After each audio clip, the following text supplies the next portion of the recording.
అందరికీ నమస్తేనులా ఎట్లున్నారు మంచిగా ఉండాలి మంచి మంచి కులం కులం ముచ్చట్లతోటి మళ్ళీ వచ్చేసిన నేనైతే ముందుగాల ఎట్లయిన చూద్దాం పండ్రి. గ్యాస్ ప్లాంట్లకు వచ్చినాయి వరద నీళ్లు, వర్షానికి కొట్టుకుపోయినాయి 3000 సిలిండర్లు. మళ్ళోసారి గురుకులాలైనాయి ఫుడ్ పాయిజన్లు. చదువుల కోసం పంపితే కడుపు కోతే మిగిలేటట్టు ఉందంటుండ్రు తల్లిదండ్రులు. టమాటా తోటల పని చేసేందుకు వర్కర్లు కావాలంట ఈ అక్కకు. అభ్యర్థులకించి కోరుతుంది దరఖాస్తులు.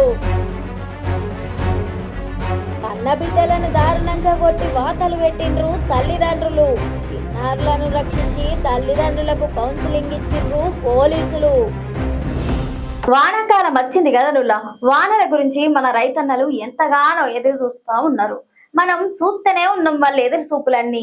గిడ మంచిగా వానలు పడాలని అందరం కోరుకుంటున్నాం. కానీ ఈ మహారాష్ట్రలో అయితే వరదలు బీభత్సమే సృష్టిస్తున్నాయి పోండ్రి. మరి ఈ వర్షం వరదలతోని ఎవరికి నష్టం కలిగింది అనేది పురాత ముచ్చట ఓ చూద్దాం పండ్రి. మహారాష్ట్ర రాయగఢ్ పాతాళగంగా HPCL బాట్లింగ్ ప్లాంట్ల వాన నీళ్ళొచ్చి వరద నీళ్లు ఏరినాయట. ఇక దాంతో 3000 గ్యాస్ సిలిండర్లు నీళ్ళ కొట్టుకుపోయినాయట. పాపం ఆర్థిక నష్టం ఓ పక్క అయితే భద్రత ప్రమాదం ఇంకో పక్క అయింది. అదృష్టం మంచిగుండి ఇంకా పాన నష్టం ఏం కాలేదు. ప్లాంట్ సిబ్బంది సహాయక చర్యలు చేపట్టిండ్రట. వరద తీవ్రత గిట్టనే ఉంటే ఇంకా ఎన్ని నష్టాలు చూడాలనో అంటుండ్రు ఆడున్నోళ్ళంతా. ఈ ముచ్చట ఎన్నోసార్లు జరుగుతుంది. అధికారుల తనిఖీలు ఏమైతున్నాయి? మెస్ కాంట్రాక్టర్ల మీద చర్యలు తీసుకుంటుండ్రా లేకుంటే ఫైళ్ల మందమే ఉంటుందా అనిపిస్తుంది కదా మీకు కూడా. బడులు మొదలైనవి అంటే చాలు ముందుగా వచ్చే ముచ్చట ఫుడ్ పాయిజన్ల ముచ్చట అన్నట్టు. ఇగో ఈ పిల్లల పానాలతోని చెలగాట మాడు ఇంకెన్ని రోజులు నడుస్తుందని అంటుండ్రు అందరూ. ఈ ముచ్చట పురాత తెలుసుకోండి. మల్లోపారి ఫుడ్ పాయిజన్ ఘటన మళ్ళా ముందుకు వచ్చింది కదా. నాగర్ కర్నూలు జిల్లా అమ్రాబాద్ మండలం మన్ననూర్ల ట్రైబల్ వెల్ఫేర్ బాలుల గురుకుల పాఠశాల దారుణం జరిగింది. ఇక పొద్దుగాల అల్పాహారం తిని 26 మంది విద్యార్థులకు వాంతులు విరేచనాలు అయినాయట. ఇక ఎంబటే అచ్చంపేట ఆసుపత్రికి తరలించిండ్రట. చదువుల గురించి పంపితే కడుపు పోతే మిగిలేటట్టు ఉందంటుండ్రు ఆడున్న తల్లిదండ్రులంతా. తాగేతందుకు నీళ్లు కూడా చక్కగా ఇస్తలేరని ఆవేదన వ్యక్తం చేస్తుండ్రు. గురుకులాల పరిస్థితులు గిట్లుంటే అధికారులు మాత్రం మాకేం పట్టదన్నట్టే ఉన్నారు పోండ్రి. ఎవరన్నా జాబులు లేక ఇబ్బందులు పడుతుండ్రా? జాబు కావాలని ఎదురు చూస్తుండ్రా? ఆగో గిసొంటోళ్ళకి అందరికి మంచి శుభవార్త అన్నట్టు గిది. ఇగో గీ అక్క దరఖాస్తులు కోరుతుంది. పని గంటలు పొద్దుగాల 6కి మధ్యాహ్నం 2 గంటల దాకానే ఉంటదట. మరి ఈ జాబ్ ఏంది, ఇంకా ఎన్ని ఆఫర్లు ఉన్నాయో మీరు మొత్తం పురాత ముచ్చట్ను ఒకసారి చూడండి. ఓ మహిళా రైతక్క టమాటా తోట పనికి అభ్యర్థులకించి దరఖాస్తులు కోరుతుందన్నట్టు. నెలకు 12,000 జీతం కూడా ఇస్తదట. పొద్దుగాల 6 గంటల సంధి 2 గంటల దాకానే ఉంటదట జాబు. ఇక పొద్దుగాల 6 గంటలకే పోంగానే ఉడుకుడుకు షాయి ఇస్తదట. మధ్యాహ్నం 12 గంటలకు చల్లటి కూల్ డ్రింకులు కూడా ఫ్రీ అంటుంది. జీతంతోని తోటలున్న కూరగాయలు, మామిడికాయలు, ఆకుకూరలన్నీ ఫ్రీగా ఇస్తుందట. పొలం పని అంటే బానిసతనం అనుకుంటారు కదా చాలా మంది. గసొంటోళ్లకు పొలం పని అంటే గౌరవంగా బతికే బతుకని నిరూపిస్తుంది గీ అక్క.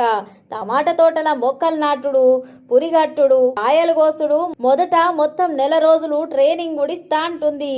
ఇక వచ్చే ఆదివారం చికెను, పూరి, రాగి సంగటితోటి గ్రాండ్ గా డిన్నర్ కూడా ఇస్తుందట. ఓయ్ ఫ్రెండ్స్, జాబ్ వేకెన్సీ రా బాబు. పొద్దున్న 6 గంటలకి టీ, 12 గంటలకు కూల్ డ్రింక్.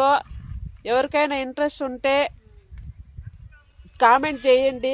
అలాగే ఫ్రెండ్స్కి కూడా షేర్ చేసి చెప్పండి రా బాబు. మా ఆయనతో మాట్లాడి బ్రతిమాలిన మనమే ఎన్ని రోజులన్నీ చేద్దాము, కొత్త వాళ్ళకి కూడా అవకాశం ఇద్దామని. నెలకు 12,000 అండి. పనిచేసే టైమింగు 6 గంటల నుండి 2 గంటల వరకు, మధ్యాహ్నం 2 గంటల వరకు. ఈ జాబు ఏంటంటే టమాటా చెట్లు నాటడం, టమాటా చెట్లకు పురి కట్టడం, టమాటా కాయలు పెరగడం. ఫస్ట్ 1 నెల ట్రైనింగ్ ఇస్తాం. ట్రైనింగ్ ఇచ్చిన తర్వాత జాబ్ ఇస్తాం. ట్రైనింగ్ ఎందుకంటే ట్రైనింగ్ లేకుండా పనిలోకి దిగితే టమాటా చెట్లకు నాటేటప్పుడు నడుములు ఇంచేస్తారు, టమాటా చెట్లకు పుర్రి కట్టేటప్పుడు కొమ్మలు ఇంచేస్తారు, టమాటకాయలు పెరిగేటప్పుడు పచ్చికాయలు పెరిగేస్తారు. అందుకే ట్రైనింగ్. ఎవరికైనా ఇంట్రెస్ట్ ఉంటే కామెంట్ చేయండి, షేర్ చేయండి. ఇలాంటి అవకాశం మళ్ళీ రాదు. వీళ్ళకి శాలరీ ఒకటే కాదుండోయ్, పై ఆధిక్యం కూడా ఉంటుంది. అవేంటివంటే కూరగాయలు, మామిడికాయలు, ఆకుకూరలు ఇవన్నీ ఎత్తుకొని పోతారు, సంత చేసుకొని పోతారండు. ఇలాంటి జాబు ఎవరికి ఉండదు. దయచేసి మా జాబులో జాయిన్ అయిపోండి. చిన్నపాపమ్మ, ఎంత నీకు శాలరీ?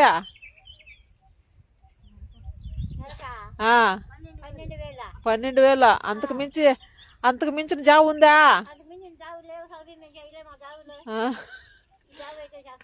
ఈ జాబ్ అయితే మనకు వర్కౌట్ అవుతుంది. పిల్లలను ఎవరన్నా ఒక్క మాట అంటే కన్న తల్లిదండ్రులకు ఎంత రేషమొస్తుందో కదా. ఎందుకంటే వాళ్ళు కన్న తల్లిదండ్రులు కాబట్టి పిల్లల మీద గంత ప్రేమ ఉంటది.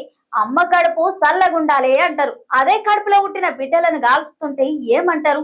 తల్లిదండ్రులు ఇద్దరు పిల్లలను గోసపెడుతుంటే ఆ పిల్లలు ఏం కావాలి? ఇగో ఓ తాన ఏం జరిగిందో మీరు కూడా చూడుండ్రు జరా. అందరూ పైలంగుంటుండ్రు. ఈ ముచ్చట హుజూర్ నగర్ లో జరిగింది. కన్న తల్లిదండ్రులు ఇద్దరు కన్న బిడ్డలను దారుణంగా కొట్టి వాతలు పెట్టిండ్రు. పిల్లల అరుపులిని స్థానికులంతా పోలీసులకు సమాచారం ఇచ్చిండ్రట. పాపం చిన్న పిల్లలను చూస్తే ఎట్లా కొట్టాలనిపించిందో ఏమో గాని ఎంత అమాయకంగా ఉన్నారు పిల్లలు. అసొంటోళ్లను పొట్టు కొట్టి పెట్టిండ్రట. ఇక పోలీసులు ఎంపటే పిల్లలను రక్షించిండ్రట. తల్లిదండ్రులకు కౌన్సిలింగ్ కూడా ఇచ్చిండ్రట. బంధువులంతా వచ్చి తల్లిదండ్రుల మానసిక పరిస్థితి బాగాలేదని చెప్పుకుంటూ వచ్చిండ్రు. ఇసొంటి ఘటనలు జరగకుండా సమాజం మస్తు అప్రమత్తంగా ఉండాలి. గివి ఇయాలటి ముచ్చట్లు. మళ్ళీ ముచ్చట్లతోటి మళ్ళీ కలుసుకుందాం.